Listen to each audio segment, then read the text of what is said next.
নাগরাকাটায় গত 6 তারিখ খগেন মুর্মুর ওপর যে হামলার ঘটনা, তারপরে কিন্তু গোটা রাজ্য জুড়ে বিজেপি তরফ থেকে প্রতিবাদ সংগঠিত করা হচ্ছে। 13 তারিখ থেকে তাদের বিভিন্ন রকম ঘোষিত কর্মসূচি। আজ শহর কলকাতায় মিছিল ছিল, একেবারে আদিবাসীদের সঙ্গে নিয়ে বিজেপি নেতা নেত্রীরা শহর কলকাতায় মিছিল করেছেন, একেবারে ডোরিনা ক্রসিং পর্যন্ত দেখতে পাচ্ছেন সেই ছবি। নজরে কি আদিবাসী ভোট, সামনে 2026 বিধানসভা নির্বাচন, তার আগে শহর কলকাতায় শুভেন্দু অধিকারী, সুকান্ত মজুমদার, রাহুল সিনহা, লকেট চট্টোপাধ্যায়ের নেতৃত্বে মিছিল।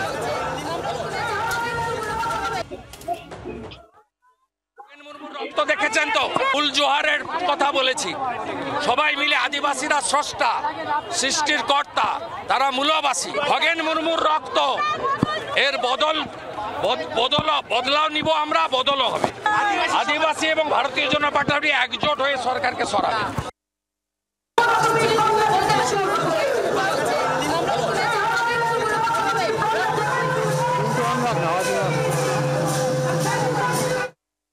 সার্বিক চিত্র হচ্ছে বাংলার এইটাই যে মমতা বন্দ্যোপাধ্যায়ের নেতৃত্বে 15 বছরের এই সরকার তার 90টার উপরে সামাজিক সুরক্ষা প্রকল্পের মাধ্যমে একেবারে সাধারণ মানুষের যে খাদ্য, চিকিৎসা, শিক্ষা এগুলোকে পৌঁছে দিয়েছে। সেটা প্রতিটি আদিবাসী পরিবারে পৌঁছেছে, শিডিউল কাস্ট, শিডিউল ট্রাইব, বিভিন্ন জনগোষ্ঠীর কাছে 100% পৌঁছে গেছে।